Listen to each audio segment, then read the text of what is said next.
ദൈവത്തിന് സ്തോത്രം. ക്രിസ്ത്യാനിറ്റിയുടെ അഥവാ ക്രൈസ്തവ മാർഗത്തിൻ്റെ, ക്രൈസ്തവ മതമെന്ന് പറയുന്നത് തെറ്റാണ്. അത് ആധുനിക വാക്കാണ്. ക്രൈസ്തവ മതം, ക്രൈസ്തവ മാർഗമാണ് ആരംഭത്തിലുള്ളത്. മാർഗം മാറി മതമായി. യഹൂദന്മാരുടെ ഭാഷയിൽ, അന്നത്തെ യഹൂദന്മാരുടെ ഭാഷയിൽ റിലീജിയൻ എന്ന അർത്ഥം വരുന്നൊരു വാക്കില്ല. റിലീജിയൻ എന്ന അർത്ഥം വരുന്നൊരു വാക്കില്ല. മതം എന്നർത്ഥം വരുന്ന ഒരു വാക്കില്ല. അതുകൊണ്ടാണ് യേശുക്രിസ്തു മതം സ്ഥാപിച്ചില്ല. പിന്നെ എന്താണ് യേശു ചെയ്തത്? ജീവൻ കൊടുത്തു. നിങ്ങൾക്ക് ജീവനുണ്ടാകുവാനും സമൃദ്ധിയായ ജീവനുണ്ടാകുവാനും അത്രയേ ഞാൻ വന്നത്. മതമെന്ന വാക്ക് യഹൂദന്മാരുടെ ആ ഭാഷയിലില്ല, പക്ഷെ ഇപ്പോഴുണ്ടായിരിക്കാം.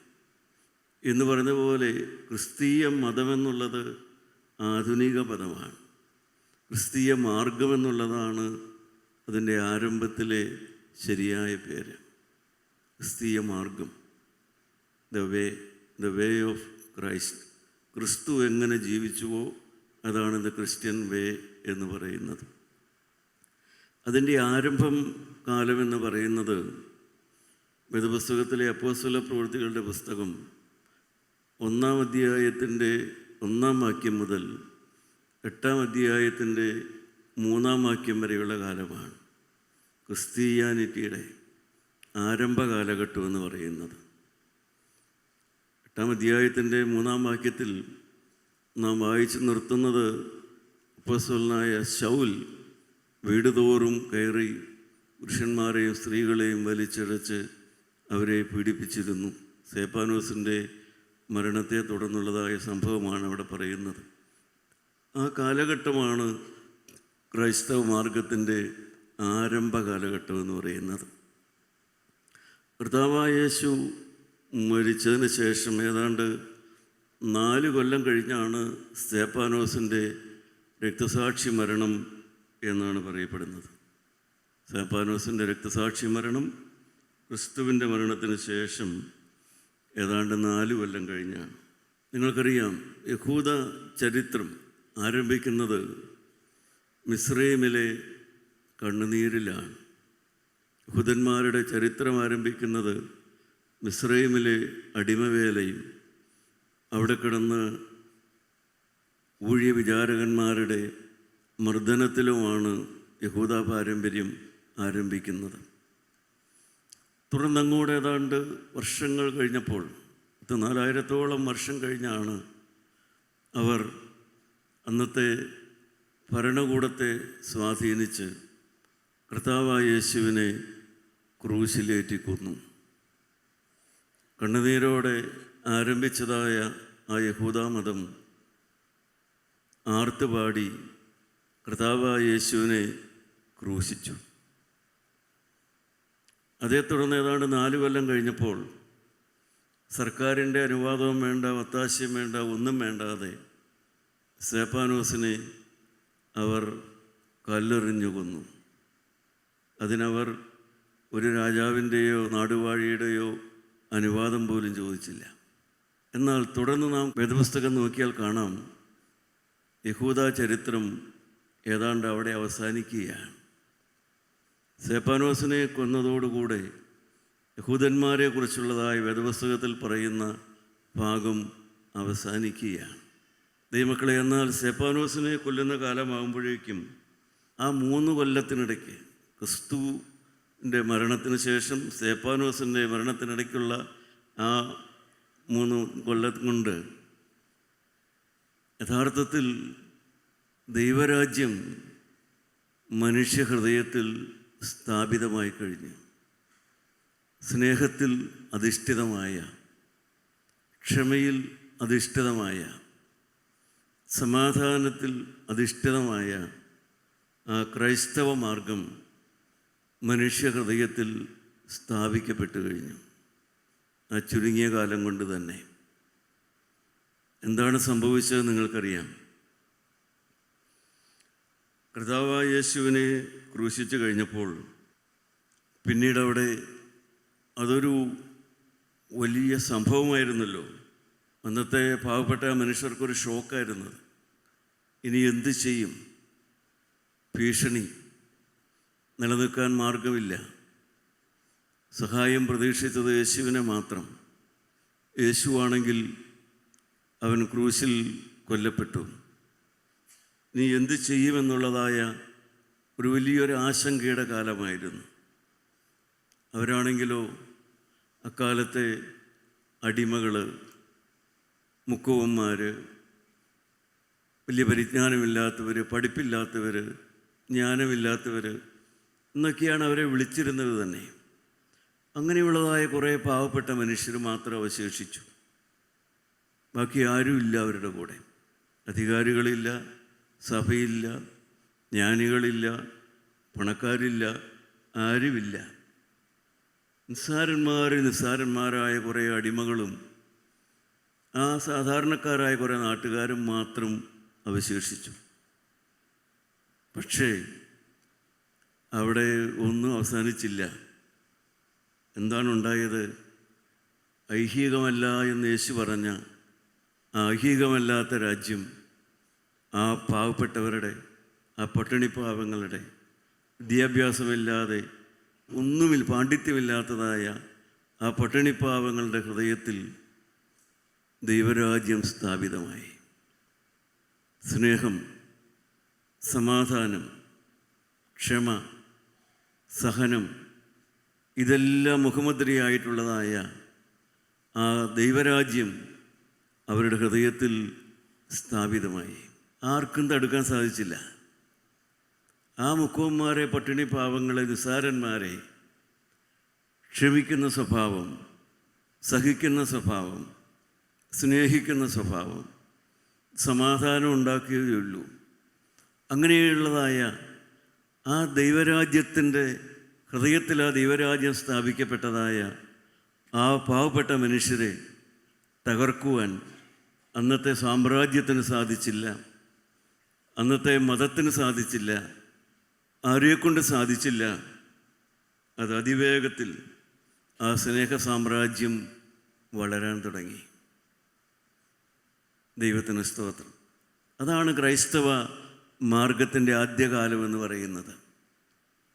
നിസ്സാരന്മാർ, പഠിപ്പില്ലാത്തവർ, അറിവില്ലാത്തവർ, കഴിവില്ലാത്തവർ എന്നൊക്കെയാണ് അവരെ വിളിച്ചത്.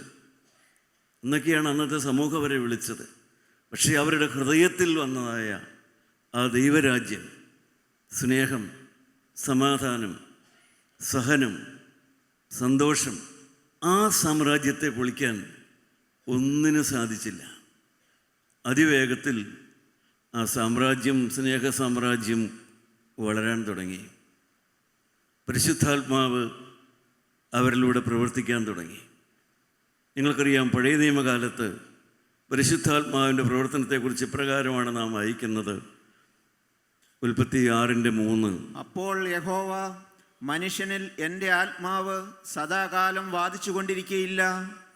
അവൻ ജഡം തന്നെയല്ലോ, എങ്കിലും അവൻ്റെ കാലം 120 സംവത്സരമാകും എന്നരുളി ചെയ്തു. My spirit will not be disguised in man.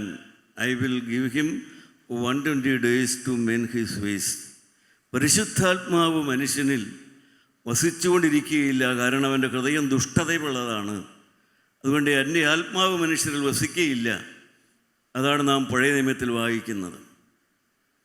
എന്നാൽ ആ ദൈവരാജ്യം സ്ഥാപിതമാകുന്ന ക്രൈസ്തവ മാർഗം ആരംഭിക്കുമ്പോൾ പിന്നീട് പരിശുദ്ധാത്മാവിനെ കുറിച്ച് നാം വായിക്കുന്നത് 2 കൊരിന്ത്യർ 4-ാം അധ്യായത്തിൻ്റെ 7-ാമത്തെ വാക്യം വായിച്ച് നോക്കാം.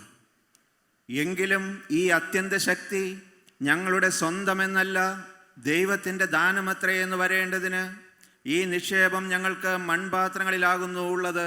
ദൈവത്തിന് സ്തോത്രം.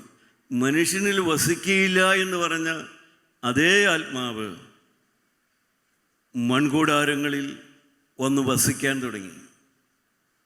The same holy spirit. മനുഷ്യനിൽ വാദിക്കുകയില്ല എന്ന് പറഞ്ഞ ആത്മാവ് ക്രിസ്തുവിൻ്റെ മരണത്തിൻ്റെ ശേഷം കർത്താവ് പറഞ്ഞു, ഞാൻ പോകുന്നത് നിങ്ങൾക്ക് നല്ലത്, ഞാൻ പോയാൽ പരിശുദ്ധാത്മാവിനെ അയക്കാമെന്ന് പറഞ്ഞു. അങ്ങനെ യേശുവിൻ്റെ കൽപ്പന പ്രകാരം പരിശുദ്ധാത്മാവ് വരികയും ആ പരിശുദ്ധാത്മാവ് മനുഷ്യനിൽ വന്ന് വസിക്കുകയും ചെയ്തു. എങ്ങനെയുള്ള മനുഷ്യൻ? ഈ അത്യന്ത ശക്തി ഞങ്ങൾക്ക് എന്തിനാണുള്ളത്? മൺകൂടാരങ്ങളിലാണുള്ളത്. എന്ന് വെച്ചാൽ ദ പ്രൈസ്ലെസ് ട്രഷർ, വിലമതിക്കാനാവാത്ത നിക്ഷേപം അതെവിടെയാണുള്ളത്? In the worthless vessel. വിലമതിക്കാനാവാത്ത പരിശുദ്ധാത്മാവെന്ന നിക്ഷേപം വിലയില്ലാത്ത മനുഷ്യൻ്റെ അകത്ത് വന്ന് പാർക്കാൻ തുടങ്ങി, അകത്ത് വന്ന് വസിക്കാൻ തുടങ്ങി. ഈ വിലയില്ലാത്ത മനുഷ്യൻ പുനരുത്ഥാനത്തെക്കുറിച്ചും ഉയർത്തെഴുന്നേറ്റ ക്രിസ്തുവിനെക്കുറിച്ചും വരാൻ പോകുന്ന പുനരുത്ഥാനത്തെക്കുറിച്ചും അവർ ശക്തിയോടെ പ്രസംഗിക്കാൻ തുടങ്ങി. ഒരിക്കൽ പരിശുദ്ധാത്മാവ് വസിക്കുകയില്ല എന്ന് പറഞ്ഞ മൺകൂടാരങ്ങളിൽ അവർ ക്രിസ്തുവിനെ വിശ്വസിച്ചപ്പോൾ പരിശുദ്ധാത്മാവ് ആ വിലയില്ലാത്ത മനുഷ്യർ വന്ന് പാർത്തിട്ട് ആ വിലയില്ലാത്ത മനുഷ്യരെ, വിലമതിക്കാനാവാത്ത ആത്മാവ് ആ വിലയില്ലാത്ത മനുഷ്യരെ പുനരുത്ഥാനത്തിൻ്റെ ശക്തി കൊണ്ട് നിറച്ചു. അങ്ങനെയാണ് വാസ്തവത്തിൽ ആ പുതിയ നിയമ സഭയുണ്ടാകുന്നത്. ദൈവമക്കളെ, ആ 1-ാം നൂറ്റാണ്ടിൽ ആരംഭിച്ച ആ അനുഭവം ഇന്നും നിലനിൽക്കുന്നു. 21-ാം നൂറ്റാണ്ടിലും അത് തന്നെയാണ് സംഭവിക്കുന്നത്. എങ്ങനെയാണ് നിസ്സാരന്മാരായ നാം വിശ്വാസികളായത്? എങ്ങനെയാണ് നമ്മുടെ ജീവിതത്തിൽ നിന്ന് അഴുക്ക് മാറിയത്? നമ്മുടെ ജീവിതത്തിൽ നിന്ന് നീരസവും നിരാശയും മാറിക്കിട്ടിയത്? നമ്മുടെ ജീവിതത്തിലേക്ക് ആ പുതിയ ചൈതന്യം ആര് തന്നു? ആരാണ് നമുക്ക് കണ്ണ് തുറന്നു തന്നത്? ആരാണ് നമുക്ക് വചനത്തിൻ്റെ ശക്തി വെളിപ്പെടുത്തി തന്നത്? ആരാണ് നമ്മളെ സ്വർഗത്തിലേക്ക് നോക്കാൻ പഠിപ്പിച്ചത്? ആരാണ് വരുവാനുള്ള ലോകമുണ്ടെന്ന് നമ്മളെ ഹൃദയത്തിൽ ഉറപ്പ് തന്നത്? അത് ഈ പരിശുദ്ധാത്മാവാണ്. വിലയില്ലാത്ത മനുഷ്യരായി നമ്മളെ വിലയേറിയ ആത്മാവ് നമ്മുടെ ഹൃദയത്തിനകത്ത് വന്ന് വസിച്ചു. വിലയില്ലാത്ത മനുഷ്യർ ഈ മൺകൂടാരങ്ങളിൽ മഗ്ദലന മറിയാമിനെ പോലെ, അല്ലെങ്കിൽ അതുപോലെയുള്ള നികൃഷ്ട ജീവിതം നയിച്ചിരുന്ന നമ്മളെപ്പോലെയുള്ളവരെ, അതേ തൊഴിലോ അല്ലെങ്കിൽ അതുപോലെയുള്ള തൊഴിലോ, മദ്യപാനവും കുശുമ്പും കുന്നായ്മയും വൈരാഗ്യവും പ്രതികാരവും ശാഠ്യവും എല്ലാം ഉണ്ടായിരുന്ന നമ്മുടെ ഉള്ളിലേക്ക്, വിലയില്ലാത്ത നമ്മുടെ ഉള്ളിലേക്ക്, ആത്മീയമായി വിലയില്ലാതെ നമ്മുടെ ഉള്ളിലേക്ക് വിലയേറിയ ആത്മാവാണ് കടന്നു വന്നത്. ആ പരിശുദ്ധാത്മാവാണ് സഹോദരങ്ങളെ നമ്മളെ ഈ മാർഗത്തിലേക്ക് കൊണ്ടുവന്നത്, ഇവിടെ നിലനിർത്തിയിരിക്കുന്നത്. അപ്പോൾ ഒരു കാലത്ത് പരിശുദ്ധാത്മാവ് വസിക്കില്ല എന്ന് പറഞ്ഞു. പിന്നീട് നാം കാണുന്നു ആ വിലയില്ലാത്ത മനുഷ്യരിൽ പരിശുദ്ധാത്മാവ് ഒന്ന് വസിക്കാൻ തുടങ്ങി. ദൈവത്തിൻ്റെ ആത്മാവിടെ വസിക്കാൻ തുടങ്ങി. ഒന്നുകൂടെ സംഭവിച്ചു. അപ്പോസ്തലനായ പൗലോസ് തൻ്റെ അനുഭവത്തിലൂടെ പറയും, റോമാലേഖനം 8-ാം അധ്യായം 26-ാം വാക്യം, ഔവണ്ണം തന്നെ ആത്മാവ് നമ്മുടെ ബലഹീനതയ്ക്ക് തുണ നിൽക്കുന്നു. വേണ്ടും പോലെ പ്രാർത്ഥിക്കേണ്ടത് എന്തെന്ന് നാം അറിയുന്നില്ലല്ലോ. ദൈവത്തിന് സ്തോത്രം. അപ്പോസ്തലനായ പൗലോസ് തൻ്റെ അനുഭവത്തിലൂടെ പറയുകയാണ്, തനിക്ക് പോലും മനസ്സിലാകാത്ത രീതിയിൽ, തനിക്ക് പോലും ചിന്തിക്കാൻ കഴിയാത്ത രീതിയിൽ തൻ്റെ ഉള്ളിൽ മാറ്റം വരുന്നു. തൻ്റെ പ്രാർത്ഥന താൻ പ്രാർത്ഥിക്കാത്ത രീതിയിൽ തൻ്റെ ജീവിതത്തിൽ മാറ്റങ്ങൾ സംഭവിക്കുന്നു. താൻ പ്രാർത്ഥിച്ചിട്ടല്ല ഈ മാറ്റമെല്ലാം ഉണ്ടായത്. അപ്പോസ്തലനായ പൗലോസിൻ്റെ ജീവിതത്തിൽ ഈ മാറ്റമല്ല, രൂപാന്തരമല്ല ഉണ്ടായത്. എല്ലാം താൻ പ്രാർത്ഥിച്ചിട്ടല്ല, പരിശുദ്ധാത്മാവ് തനിക്ക് വേണ്ടി പ്രാർത്ഥിക്കുന്നു. അതാണ് അപ്പോസ്തലൻ എഴുതിയത്. ഒരു കാലത്ത് വസിക്കില്ല എന്ന് പറഞ്ഞ ആത്മാവ് പിന്നീട് ആ മനുഷ്യനിൽ വസിക്കാൻ തുടങ്ങി. അതേ ആത്മാവ് താൻ വസിക്കുന്ന മനുഷ്യന് വേണ്ടി പ്രാർത്ഥിക്കാൻ തുടങ്ങി. അങ്ങനെ പരിശുദ്ധാത്മാവിൻ്റെ പ്രവർത്തന ഫലമായിട്ട് പാപം, നീതി, ന്യായവിധി ബോധം വരാൻ തുടങ്ങി. പാപം എന്താണെന്നും പാപമുണ്ടെന്നും പാപം എന്താണെന്നും പാപത്തെക്കുറിച്ചുള്ളതായ ബോധം നമുക്ക് വരാൻ തുടങ്ങി. തിന്മയെക്കുറിച്ചുള്ള ബോധം വരാൻ തുടങ്ങി. നമ്മുടെ പ്രവൃത്തികളെക്കുറിച്ചുള്ളതായ സുബോധം നമുക്ക് വരാൻ തുടങ്ങി. തെറ്റുകൾ തിരുത്തണമെന്നുള്ള ആഗ്രഹം വരാൻ തുടങ്ങി. ഇതെല്ലാം നമ്മുടെ ജീവിതാനുഭവമല്ലേ ദൈവമക്കളെ? പാപം ക്ഷമിക്കും, പാപത്തിന് പരിഹാരമുണ്ട്. ക്രിസ്തുവിൻ്റെ രക്തം പാപത്തിന് പരിഹാരം തരും. ഏത് പാപവും ക്ഷമിക്കുമെന്നുള്ളതായ ആ ബോധം നമ്മുടെ ഉള്ളിലേക്ക് വന്നു. നീതിബോധം, പാപം, ആ ബോധം മാത്രമല്ല, അതോടൊപ്പം പാപം ക്ഷമിച്ചു കിട്ടുമെന്നുള്ളതായ ആ ധൈര്യം, ആ വീര്യം, ആ ഉറപ്പ് ഹൃദയത്തിലേക്ക് വന്നു. പാപത്തെക്കുറിച്ചുള്ള ബോധം മാത്രമല്ല, പാപം ക്ഷമിച്ചു കിട്ടുമെന്നുള്ള ഉറപ്പും വന്നു. അതോടൊപ്പം ഒന്നുകൂടെ വന്നു, ന്യായവിധി ഉണ്ട് എന്നും ഇപ്പോൾ ക്രിസ്തുയേശുവിലുള്ളവർക്ക് ശിക്ഷാവിധി ഒഴിവായി കിട്ടുമെന്നുള്ളതായ ആ 3 ബോധങ്ങളാണ് നമുക്ക് പരിശുദ്ധാത്മാവ് തന്നത്. പാപത്തെക്കുറിച്ചുള്ള ബോധം വന്നു. എനിക്ക് പാപമുണ്ട്, എൻ്റെ ഉള്ളിൽ പാപമുണ്ട്, എൻ്റെ ചിന്തകളിൽ പാപമുണ്ട്, പാപം എന്നെ വശീകരിക്കുന്നുണ്ട്, അത് ക്ഷമിച്ചു കിട്ടണം, അതിനുവേണ്ടി പ്രാർത്ഥിക്കണം, പാപം മാറാൻ വേണ്ടി പ്രാർത്ഥിക്കണമെന്നുള്ളതായ സുബോധം വന്നു. ഏറ്റുപറയണം, ഇനി അത് ആവർത്തിക്കരുത് എന്നുള്ളതായ വെളിവുണ്ടായി. പാപം ആവർത്തിക്കരുത്. അതോടൊപ്പം തന്നെ പാപം ക്ഷമിച്ചു കിട്ടും, പാപം നീതിബോധം, പാപം ക്ഷമിച്ചു കിട്ടുമെന്നുള്ളതായൊരു ബോധം. ന്യായവിധി ഉണ്ട് എന്നും, എന്നാൽ രക്ഷിക്കപ്പെട്ടാൽ, ക്രിസ്തുയേശുവിനെ ഹൃദയത്തിൽ സ്വീകരിച്ചാൽ ശിക്ഷാവിധി, ന്യായവിധി ഒഴിവായി കിട്ടുമെന്നുള്ളതായ ആ സുബോധമാണ് നമുക്ക് ലഭിച്ചത്. ദൈവനാമം മഹത്വപ്പെടുമാറാകട്ടെ. ദൈവമക്കളെ, എന്തൊരു അത്ഭുതമാണ് നടന്നത്. കാരണം പണ്ട് മദ്യം കണ്ടാൽ എടുത്ത് കുടിക്കുമായിരുന്നു നമ്മളിൽ പലരും, ഒന്ന് വിളിച്ചാൽ പോകുമായിരുന്നു. പക്ഷേ ഇപ്പോൾ അത് പോകാൻ തോന്നുന്നില്ല. ആരാണ് അതിൻ്റെ കാരണം? എന്താണ് കാരണം? നമ്മുടെ കഴിവാണോ? അല്ല, പരിശുദ്ധാത്മാവകത്ത് വസിക്കുന്നു. പണ്ടൊരു സിനിമാ പോസ്റ്റർ കണ്ടാൽ, ഒരു അശുദ്ധ പടം കണ്ടാൽ അത് കണ്ട് രസിക്കുമായിരുന്നു. ഇപ്പോൾ അതിലേക്ക് നോക്കാൻ തോന്നുന്നില്ല. എന്തുകൊണ്ടാണ് നോക്കാൻ മനസ്സ് വരാത്തത്? നമ്മുടെ അകത്ത് പരിശുദ്ധാത്മാവ് സജീവമായി നിൽക്കുന്നു. പരിശുദ്ധാത്മാവ് പ്രാർത്ഥിക്കുന്നു, കർത്താവേ, ഇവൻ്റെ കണ്ണിന് അതൊന്നും ആകർഷണം തോന്നരുതേ, ഇവൻ്റെ കണ്ണിലേക്ക് അതിനൊന്നും ആകർഷണം തോന്നരുതേ എന്ന്. പരിശുദ്ധാത്മാവ് പണ്ട് കാലത്ത് ഞാൻ പറയും, അടുക്കള മുതൽ ആലയം വരെ അധികാരത്തർക്കമാണ്. അടുക്കളയിലും അതെ, അധികാരത്തർക്കം. അമ്മായിമ്മയ്ക്കും മരുമകൾക്കും അടുക്കളയിലും അധികാരത്തർക്കമാണ്, ആലയത്തിലും അധികാരത്തർക്കം. എന്നാൽ എൻ്റെ പ്രിയപ്പെട്ടവർ, എവിടെ നിന്നാണ് അത് വേണ്ടാന്ന് വയ്ക്കാനുള്ള മനസ്സെങ്ങനെയാണ് വന്നത്? അതാണ് പരിശുദ്ധാത്മാവ് എന്ന് പറയുന്നത്. ആ പരിശുദ്ധാത്മാവകത്ത് വന്നിട്ട് എന്താണ് സംഭവിച്ചത്? അധികാരത്തിൻ്റെ സുവിശേഷം നാം അറിഞ്ഞു. അധികാരത്തിൻ്റെ സുവിശേഷം. കർത്താവായ യേശു ഭൂമിയിലേക്ക് വന്നപ്പോൾ യോഹന്നാൻ സ്നാപകൻ വന്നു, മാനസാന്തരത്തിന് സ്നാനം പ്രസംഗിച്ചു. കർത്താവായ യേശു വന്നു, അധികാരത്തിൻ്റെ സുവിശേഷം പ്രസംഗിച്ചു. എന്താണ് അധികാരം? എന്നിൽ നിന്ന് പിശാചിനെ മാറ്റാനുള്ള അധികാരം. ആ അധികാരം യേശുവിനുണ്ട് എന്നുള്ള വിശ്വാസം, അതാണ് അധികാരത്തിൻ്റെ സുവിശേഷം. മർക്കോസിൻ്റെ സുവിശേഷം പറയും, അധികാരത്തിൻ്റെ സുവിശേഷം. എനിക്ക് വേണമെങ്കിൽ എൻ്റെ അകത്ത് നിന്ന് പിശാചിനെ കയറ്റാതെ സൂക്ഷിക്കാൻ പറ്റും. യേശുക്രിസ്തുവിന് അവൻ്റെ അധികാരത്താൽ എൻ്റെ ഹൃദയത്തെ വിശുദ്ധീകരിക്കാൻ പറ്റും. അങ്ങനെ നിർമ്മലമായ സുവിശേഷം, അധികാരത്തിൻ്റെ സുവിശേഷം നമ്മുടെ എല്ലാ ഹൃദയത്തിൽ വന്ന് നമുക്ക് ഇത്രത്തോളം മാറ്റങ്ങൾ സംഭവിച്ചുകൊണ്ടിരിക്കുന്നു. ഇതെല്ലാം ചെയ്തത് കൃത്യനായ ക്രിസ്തുവാണ്. ക്രിസ്തുവിൻ്റെ ക്രൂശുമരണം, തുടർന്നുള്ളതായ പരിശുദ്ധാത്മാവിൻ്റെ പ്രവർത്തനം. അങ്ങനെ നിസ്സാരന്മാരായ മനുഷ്യരെ കർത്താവിൻ്റെ ആത്മാവ് അവരുടെ ഹൃദയത്തിൽ വസിച്ചുകൊണ്ട് ദൈവമക്കളെ വളർത്താൻ തുടങ്ങി. എന്നാൽ പ്രിയപ്പെട്ടവരെ, ഈ പരിശുദ്ധാത്മാവകത്തേക്ക് വന്നപ്പോൾ ക്രിസ്തുവിൻ്റെ മുഖത്തേക്ക് നമുക്ക് നോക്കാൻ പറ്റി. ക്രൂശിക്കപ്പെട്ടവനായ ക്രിസ്തുവിൻ്റെ മുഖത്തേക്ക്, തൂക്കപ്പെട്ട വിലാവ് തുറന്ന് ആ രക്തം വെള്ളമൊഴുകുന്ന മിശിഹായുടെ മുഖത്തേക്ക്, ക്രിസ്തുവിലേക്ക് നോക്കണം, ക്രിസ്തുവിനെ വിളിക്കണം, ക്രിസ്തുവിനോട് പ്രാർത്ഥിക്കണം, ക്രിസ്തുവിനെ സ്തുതിക്കണം, ക്രിസ്തുവിനെ മുഖത്തപ്പെടുത്തണം. യേശു എൻ്റെ രക്ഷകൻ, യേശു എൻ്റെ ഉടയവൻ, യേശുവിനെ കർത്താവെന്ന് വാഗൊണ്ട് ഏറ്റുപറയുകയും ദൈവം എന്നെ മരിച്ചവർ നിരപ്പിച്ചു എന്ന ഹൃദയം കൊണ്ട് വിശ്വസിക്കുകയും ചെയ്താൽ നീ രക്ഷിക്കപ്പെടും. ദൈവമക്കളെ, ഹൃദയവും വായും ഒരുപോലെ ഇരിക്കുമോ? നിങ്ങളൊന്ന് ആലോചിച്ച് നോക്കി.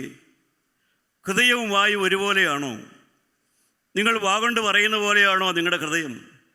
നിങ്ങളുടെ ഹൃദയത്തിലുള്ളതുപോലെയാണോ നിങ്ങളുടെ വായ് സംസാരിക്കുന്നത്? ഹൃദയവും വായും ഒരുപോലെയാണെന്ന് ആർക്ക് പറയാൻ പറ്റും? ആർക്കാ സാക്ഷ്യമുള്ളത്? ഞാൻ പറയുന്നത് എൻ്റെ ഹൃദയത്തിലുള്ളത് തന്നെയാണ്, എൻ്റെ വാഗൊണ്ട് പറയുന്ന പോലെ തന്നെയാണ് എൻ്റെ ഹൃദയം എന്നുള്ളതായ സാക്ഷ്യം നിങ്ങൾക്കുണ്ടോ? ഹൃദയവും വായും രണ്ടല്ലേ? കുടുംബത്തിലും അങ്ങനെ തന്നെയല്ലേ? വാഗൊണ്ട് പറയുന്ന പോലെയാണോ ഹൃദയം ഇരിക്കുന്നത്? ഹൃദയത്തിലുള്ളതുപോലെയാണോ വാഗൊണ്ട് പറയുന്നത്? അവിടെയെല്ലാം വ്യാജവും കൗശലവും ഇല്ലേ? അതുകൊണ്ട് തന്നെയാണ് സുവിശേഷത്തിൽ എഴുതിയത്, യേശുവിനെ കർത്താവെന്ന് വായ് കൊണ്ട് ഏറ്റുപറയുകയും ദൈവം അവനെ മരിച്ചവരും ഉയർപ്പിച്ചു എന്ന ഹൃദയം കൊണ്ട് വിശ്വസിക്കുകയും ചെയ്താൽ, ഹൃദയവും വായും ഒറ്റയ്ക്കൊരാളിൽ കേന്ദ്രീകരിക്കാൻ നിങ്ങൾക്ക് കഴിയുമെങ്കിൽ നിങ്ങൾക്ക് രക്ഷ അനുഭവിക്കാം. ക്രിസ്തുവാണ് എൻ്റെ ഹൃദയത്തിൽ, എൻ്റെ വായ കൊണ്ട് ഞാൻ ക്രിസ്തുവിനെ മാത്രമാണ് ഘോഷിക്കുന്നത്. ആ രക്ഷാബോധം, ആ രക്ഷാനിർണയം, ആ പരിശുദ്ധാത്മാവിൻ്റെ ശക്തി നിങ്ങളുടെ ഹൃദയത്തിലേക്ക് വരുമ്പോൾ എൻ്റെ പ്രിയപ്പെട്ടവരെ, നിങ്ങൾക്ക് രക്ഷയുടെ സന്തോഷം അനുഭവിക്കാനായിട്ട് സാധിക്കും. അത്ഭുത പുരുഷൻ അവരുടെ ഹൃദയത്തിലേക്ക് വന്നു, പരിശുദ്ധാത്മാവ് വന്നു, സ്നേഹത്തിൻ്റെ രാജ്യം അവരുടെ ഹൃദയത്തിൽ ഉരുവായി. സ്നേഹത്തിൻ്റെ സാമ്രാജ്യം, ക്ഷമയുടെ സാമ്രാജ്യം, കല്ലെറിയുന്നവർക്ക് വേണ്ടി പ്രാർത്ഥിക്കുന്ന സാമ്രാജ്യം, ക്ഷമ കൊണ്ട് പ്രാണനെ നേടി, ക്ഷമ കൊണ്ട് പ്രാണനെ നേടുന്ന അനുഭവം. സ്തേഫാനോസിൻ്റെ പ്രാർത്ഥനയെല്ലാം നമുക്കറിയാമല്ലോ ദൈവമക്കളെ. അത്ഭുതമല്ലേ നടന്നത്? അപ്പോസ്തലനായ പൗലോസ് മാനസാന്തരത്തിലേക്ക് വന്നു. അക്കാലത്ത് അവർക്ക് പഠിപ്പിക്കാൻ അധികമൊന്നും ഉണ്ടായിരുന്നില്ല. ഇന്നത്തെ പോലെ ഒരുപാട് തിയോളജി വിഷയമൊന്നും അവർക്കുണ്ടായിരുന്നില്ല. 1-ാം നൂറ്റാണ്ടിലെ സഭയ്ക്ക് ഒരുപാട് തിയോളജി ഒന്നും പഠിപ്പിക്കാനുണ്ടായിരുന്നില്ല. അവർക്കാകെ പഠിപ്പിക്കാനുണ്ടായിരുന്നത് യേശു ഉയർത്തെഴുന്നേറ്റു, അതുകൊണ്ട് നിങ്ങൾ ഉയർത്തെഴുന്നേൽക്കും. യേശു ഉയർത്തെഴുന്നേറ്റു, അതുകൊണ്ട് നിങ്ങളും ഉയർത്തെഴുന്നേൽക്കും. ഇന്നത്തെ സഭയുടെ പഠിപ്പിക്കൽ അത്രയൊക്കെ ഉള്ളൂ. യേശു ക്രിസ്തു ഉയർത്തെഴുന്നേറ്റു, അതുകൊണ്ട് നിങ്ങളും മരണം കഴിഞ്ഞാൽ ഉയർത്തെഴുന്നേൽക്കും.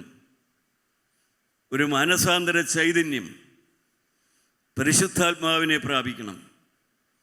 ഇങ്ങനെയുള്ള 3-4 കാര്യങ്ങൾ മാത്രമേ ആ നൂറ്റാണ്ടിൽ, ആ കാലത്തെ സഭയെ പഠിപ്പിച്ചിരുന്നുള്ളൂ. ഒരുപാട് തിയോളജി ഒന്നും പഠിപ്പിച്ചില്ല, ഒന്നും പഠിപ്പിക്കേണ്ടതായ ആവശ്യം വന്നില്ല. സഹോദരങ്ങളെ, ഈ കാര്യം യേശു ഉയർത്തെഴുന്നേറ്റു, മരിച്ചവർ ഉയർത്തെഴുന്നേൽക്കും. ഒരു മാനസാന്തര ചൈതന്യം മനുഷ്യന് വേണം, പരിശുദ്ധാത്മാവിനെ മനുഷ്യൻ പ്രാപിക്കണം. ഈ കാര്യം മാത്രമാണ് പഠിപ്പിച്ചത്. ദൈവത്തിന് സ്തോത്രം. അതിൽ നിന്ന് അന്നത്തെ ജനത്തിന് മനസ്സിലായി, ദൈവമക്കളെ, ഇന്നും അത് തന്നെയാണ് ആവശ്യം. നമുക്കെല്ലാം ആവശ്യം എന്താ? സുവിശേഷം എന്ന് പറഞ്ഞ് ഒരുപാട് പ്രസംഗിക്കാം, ധാരാളം പ്രസംഗങ്ങളുണ്ട്. നമുക്കെല്ലാം ആവശ്യം എന്താണ്? ഇത് തന്നെയാണ് നമുക്കെല്ലാം ആവശ്യം. യേശു ഉയർത്തെഴുന്നേറ്റ് ജീവിക്കുന്നു, നമുക്കും ഉയർത്തെഴുന്നേൽപ്പുണ്ട്. മരണം കഴിഞ്ഞാൽ ഞാൻ ഉയർത്തെഴുന്നേൽക്കും, നിങ്ങൾ ഉയർത്തെഴുന്നേൽക്കും. 1-ാമത്തെ പുനരുത്ഥാനവും 2-ാമത്തെ പുനരുത്ഥാനവും എന്ന് വെച്ചാൽ, ക്രിസ്തുവിൽ മരിച്ചവർ, ശരണത്തിൽ മരിച്ചവർ, അവർ ഉയർത്തെഴുന്നേറ്റ് കർത്താവിനോടുകൂടിയായിത്തീരും. ദൈവമക്കളെ, ഈ ശരീരം ഉയർത്തെഴുന്നേൽക്കാനുള്ളതാണ്.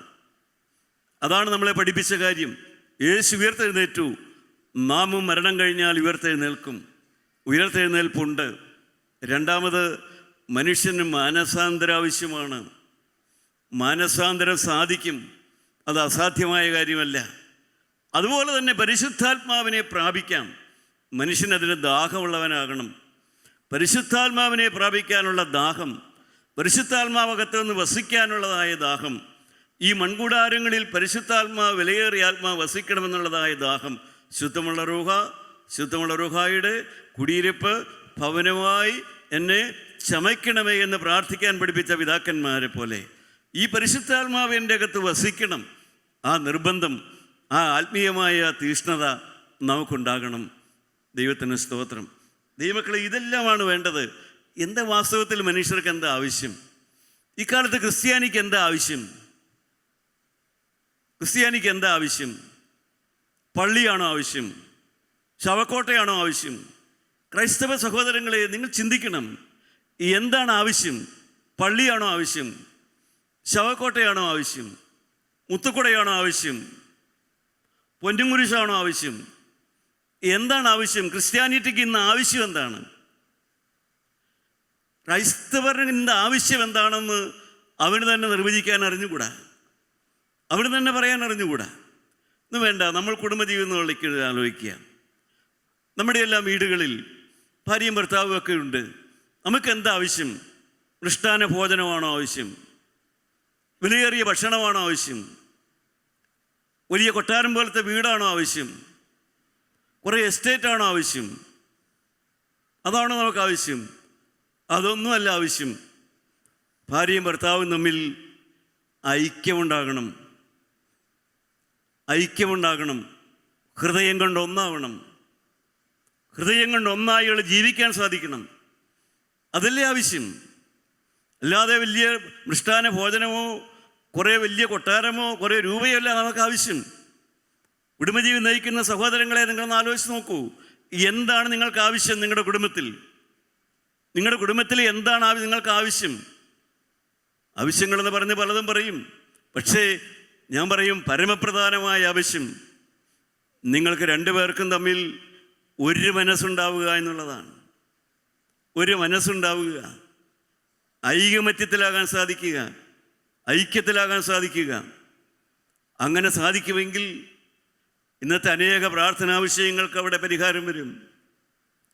നിങ്ങളുടെ കുടുംബത്തിലെ, നിങ്ങളുടെ മക്കളുടെ, നിങ്ങളുടെ സാമ്പത്തികത്തിൻ്റെ, നിങ്ങളുടെ ദാമ്പത്യത്തിൻ്റെ അനേക വിഷയങ്ങൾക്കുള്ള പരിഹാരം ആ ഒരൊറ്റ കാരണം കൊണ്ട് നടക്കും. ഒരു മനസ്സുണ്ടാകണം. അതാണ് മനുഷ്യൻ അവഗണിച്ച് കളയുന്നു. പ്രാർത്ഥനാ വിഷയങ്ങൾ, എന്തുമാത്രം പ്രാർത്ഥനാ വിഷയങ്ങളാണ് ഓരോരുത്തർ പറയുന്നത്, ഓരോരുത്തർ എഴുതി അയക്കുന്നത്, വിളിച്ചു പറയുന്നത്. പക്ഷേ ഒറ്റയാൾ പോലും എനിക്കും ഭർത്താവിനും കൂടെ ഒരു മനസ്സുണ്ടാകണമെന്ന് പ്രാർത്ഥിക്കണമെന്ന് പറയണ പോലുമില്ല. എനിക്കും എൻ്റെ ഭാര്യയ്ക്കും കൂടെ ഒരു മനസ്സുണ്ടാകണമെന്ന് ഒറ്റ മനുഷ്യൻ പറയുന്നില്ല. അപ്പോൾ എല്ലാവരുടെയും വീട്ടിലെല്ലാവരും ഒരു മനസ്സായിരിക്കും അല്ലേ? നന്നായി ഐക്യത്തിലായിരിക്കുമല്ലേ? എല്ലാ വീട്ടിലും പൂർണ്ണ ഐക്യത്തിലായിരിക്കുമല്ലേ? ബാക്കി ഒരുപാട് പ്രാർത്ഥനാ വിഷയങ്ങളുണ്ട്. പക്ഷേ കാതലായ പ്രാർത്ഥനാ വിഷയം മറന്നു പോകുന്നു. അത് തന്നെയാണ് ക്രൈസ്തവ മാർഗത്തിനും. ദൈവമക്കളെ, ദ റിലീജിയൻ വിത്തൗട്ട് സ്പിരിച്വാലിറ്റി, അതാണ് ഇന്നത്തെ ക്രിസ്ത്യാനി മതം. Without spirituality, Christian without Bible, വേദപുസ്തകമില്ലാത്ത ക്രിസ്ത്യാനി, അതാണ് ഇന്നത്തെ ക്രിസ്ത്യാനി. വേദപുസ്തകം വിശ്വസിക്കാത്ത ക്രിസ്ത്യാനി, വേദപുസ്തകം മാനിക്കാത്ത ക്രൈസ്തവൻ, ആത്മീയമില്ലാത്ത ക്രിസ്ത്യാനി.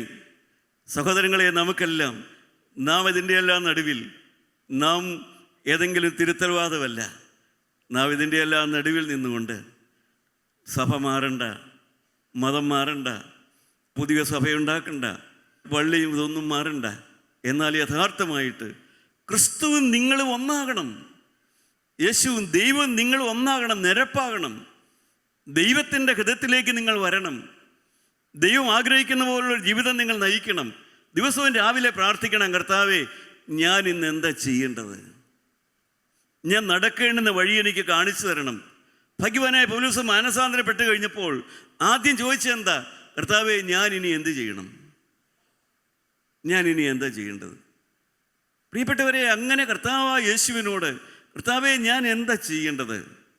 മുന്നോട്ട് പോകാൻ, എൻ്റെ കുടുംബത്തിൽ ഐക്യം വരുത്താൻ, എൻ്റെ ഭാവി നന്നാകാൻ ഞാൻ എന്താണ് ചെയ്യേണ്ടത്? നിൻ്റെ ആലോചന എനിക്ക് തരണം, നിൻ്റെ വഴി എനിക്ക് മനസ്സിലാക്കി തരണം. ഇന്നത്തെ അവസ്ഥയൊന്ന് മാറാൻ എന്താ ചെയ്യേണ്ടത്? എനിക്കൊന്ന് മനസ്സിലാക്കി തരണം. ദൈവമക്കളെ, ഇതല്ലേ വാസ്തവത്തിൽ ആവശ്യം? ആ പ്രാർത്ഥന നമ്മുടെ ചുണ്ടിലുണ്ടെങ്കിൽ തീർച്ചയായും ക്രിസ്തു നമ്മളെ വഴി നടത്തും. കർത്താവേ, ഞാൻ എന്താ ചെയ്യേണ്ടത്? ഇപ്പോൾ ഇവിടെ ഇരിക്കുന്നതിൽ ദൈവമക്കളെ, നിങ്ങളൊന്ന് ചോദിച്ചു നോക്കൂ കർത്താവിനോട്, കർത്താവേ, ഇന്നത്തെ എൻ്റെ ഈ കുടുംബത്തിലെ അന്തരീക്ഷത്തിൽ ഞാൻ എന്താ ചെയ്യേണ്ടത്? നിങ്ങൾ ആ പ്രാർത്ഥനാ വിഷയമായിട്ടൊന്ന് മുട്ടിന്മേലിരിക്കൂ. ആ പ്രാർത്ഥനാ വിഷയമായിട്ട് നിങ്ങൾ തനിയെ ഒന്ന് മുട്ടിന്മേലിരിക്കൂ. എന്നിട്ട് കർത്താവിനോട് ചോദിക്കൂ, കർത്താവേ, ഞാൻ എന്താ ചെയ്യേണ്ടത്? ഞാൻ എങ്ങനെയാണ് മുന്നോട്ട് പോകേണ്ടത്? ഞാൻ ഏത് കാര്യമാണ് ക്രമീകരിക്കേണ്ടത്? എന്നെ ഒന്ന് ഉടച്ചു വാർക്കണം, എന്നെ ഒന്ന് പൊളിച്ചു പണിയണം. നീ ആഗ്രഹിക്കുന്ന പോലെ എന്നെ ഒന്ന് പൊളിച്ചു പണിയണം, എന്നെ ഒന്ന് ഉടച്ചു വാർക്കണം. സഹോദരങ്ങളെ, നിങ്ങൾ ആത്മാർത്ഥമായി പ്രാർത്ഥിക്കുമെങ്കിൽ കർത്താവ് തന്നെ ഇതെല്ലാം നിങ്ങൾക്ക് ചെയ്തു തരും. യേശുക്രിസ്തു തന്നെ നിങ്ങൾക്ക് അവൻ്റെ കയ്യിലെ ഒരു മാനപാത്രമായി നിങ്ങളെ മാറ്റും. ദൈവത്തിന് സ്തോത്രം. നാം ചില വാക്കുകൾ കേട്ട് ഭയപ്പെട്ട് മാറേണ്ടവരല്ല. ചെവി രണ്ടും മുഴങ്ങുന്ന അനർത്ഥം വരുമെന്നുള്ള വാക്ക് കേട്ട് നാം ഭയപ്പെടാറുണ്ട്. കാഷ്ടം കോരിക്കളയുന്ന പോലെ കുടുംബത്തെ കോരിക്കളയുമെന്ന് കേട്ട് നാം ഭയപ്പെടാറുണ്ട്. അതെല്ലാം വേദപുസ്തകത്തിലെ വാക്യമാണ്. പക്ഷേ അതേ വേദപുസ്തകത്തിൽ തന്നെ പറയുന്നുണ്ട്, കൊശവൻ്റെ കയ്യിൽ ചീത്തയായിപ്പോയ പാത്രത്തെ അവൻ തനിക്ക് പറ്റിയ മറ്റൊരു പാത്രമാക്കി മെനഞ്ഞു. ദൈവമക്കളെ, നിങ്ങൾ വിശ്വസിക്കൂ, ഈ ദൈവം മെനഞ്ഞെടുക്കുന്നവനാണ്. ഒന്നാമത് പിന്മാറിപ്പോയതാരാ? ഒന്നാമത് യേശുവിനെ വിട്ട് പിന്മാറിപ്പോയതാരാ? പത്രോസ് അപ്പോസ്തലൻ. ഒന്നാമത് തള്ളിപ്പറഞ്ഞ ആരാ? പത്രോസ് അപ്പോസ്തലൻ. ഒന്നാമത് കരഞ്ഞതാരാ? പത്രോസ് അപ്പോസ്തലൻ. ഒന്നാമത് സുവിശേഷം പറഞ്ഞതാരാ? പത്രോസ് അപ്പോസ്തലൻ. ദൈവമക്കളെ, നീ എന്നെ സ്നേഹിക്കുന്നുണ്ടോ എന്ന് യേശുക്രിസ്തു പത്രോസിനോട് ചോദിച്ചു. പത്രോസ് തിരിച്ചു ചോദിച്ചില്ല, കർത്താവേ, ഇത്രയൊക്കെ ചെയ്തിട്ട് നീ എന്നെ സ്നേഹിക്കുന്നുണ്ടോ എന്ന് പത്രോസ് തിരിച്ചു ചോദിച്ചോ? ചോദിച്ചില്ല. കാരണം പത്രോസിനറിയാം, യേശു സ്നേഹം മാത്രമാണ്.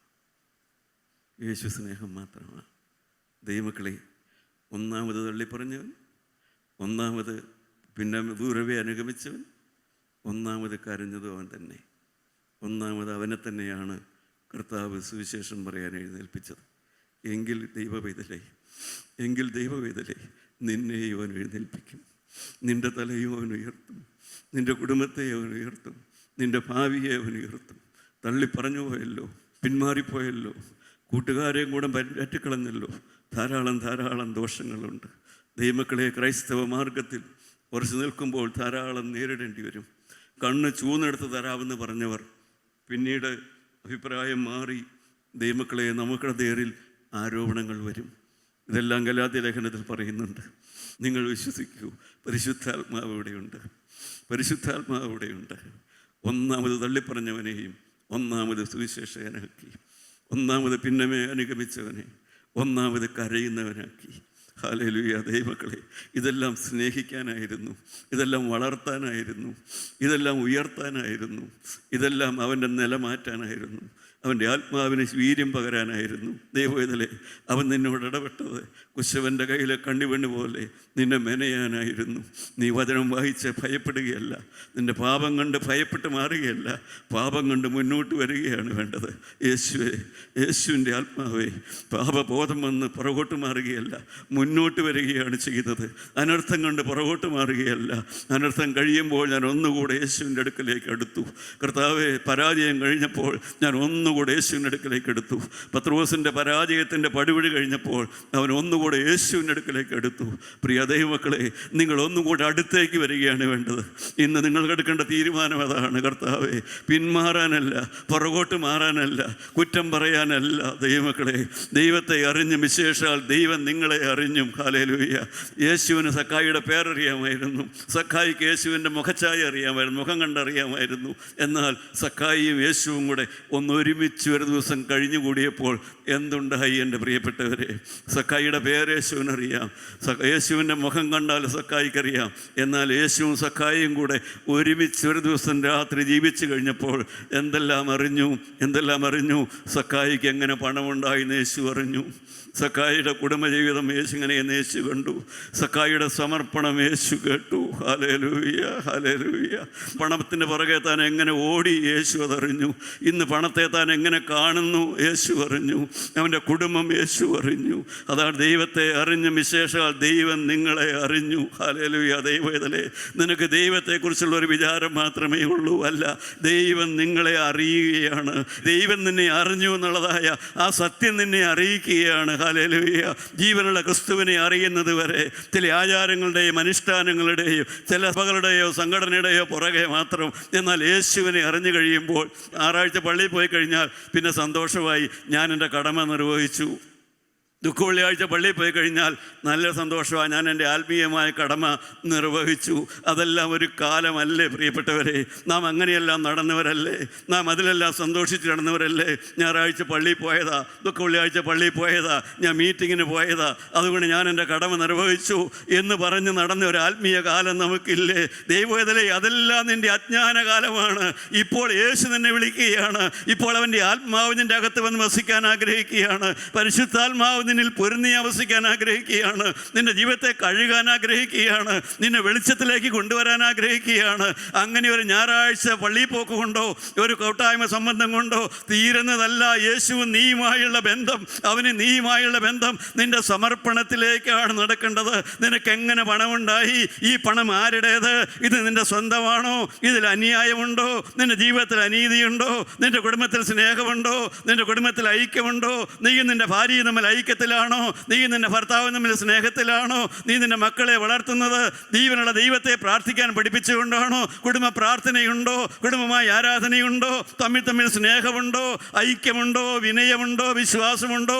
ജീവനുള്ള ദൈവത്തിൻ്റെ ആത്മാവ് നിന്റെ ഹൃദയത്തോട് വാദിക്കുന്ന ഈ രാത്രി ദൈവത്തിലെ നീ കർത്താവിനോട് പറ, യേശുവേ എനിക്ക് നിന്റെ അടുക്കലേക്ക് വരണം. പരിശുദ്ധാത്മാവേ എൻ്റെ ഹൃദയത്തിലേക്ക് ഇറങ്ങി വരണമേ. ദൈവത്തിൻ്റെ ആത്മാവേ ആത്മ ചൈതന്യം എനിക്ക് തരണമേ. പരിശുദ്ധാത്മാവിൻ്റെ ചൈതന്യത്തിലുള്ളതായ ഒരു ജീവിതം ദൈവമക്കളെ നിങ്ങൾ ആത്മാവിന് വേണ്ടി പ്രാർത്ഥിക്കാൻ ആഗ്രഹിക്കുന്നുണ്ടോ? എങ്കിൽ ഇപ്പോൾ നല്ല സമയമാണ്. ആത്മാവ് വാദിക്കുന്ന സമയമാണ്.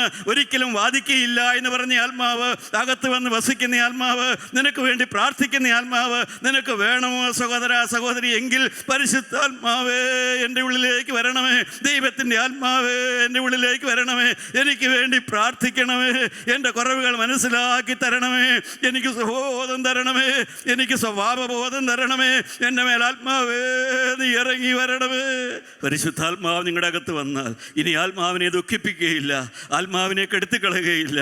പരിശുദ്ധാത്മാവേ ഒന്നുകൂടെ എൻ്റെ ഹൃദയത്തിൽ വന്ന് എൻ്റെ ദീപത്തെ കത്തിക്കണമേ, എൻ്റെ വിളക്ക് കത്തിക്കണമേ, എനിക്ക് ആത്മാവിൻ്റെ ജീവൻ പകരണമേ എന്ന് നിങ്ങൾക്ക് ആത്മാർത്ഥമായ ആഗ്രഹമുണ്ടെങ്കിൽ നാം ഒരുമിച്ച് ആത്മാവിനെ വിളിക്കാൻ പോകുകയാണ്.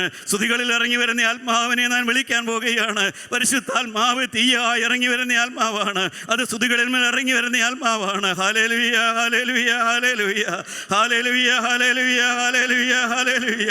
സ്തുതിഘോഷം അറിയുന്ന ജനത്തിന് ഭാഗ്യം. ഹല്ലേലൂയ. സ്തുതിക്കാൻ അറിയുന്ന ജനത്തിന് ഭാഗ്യമാണ്. അവർക്ക് ആനന്ദമാണ്, അവർക്ക് സന്തോഷമാണ്. സ്തുതിക്കാൻ പഠിക്കുക.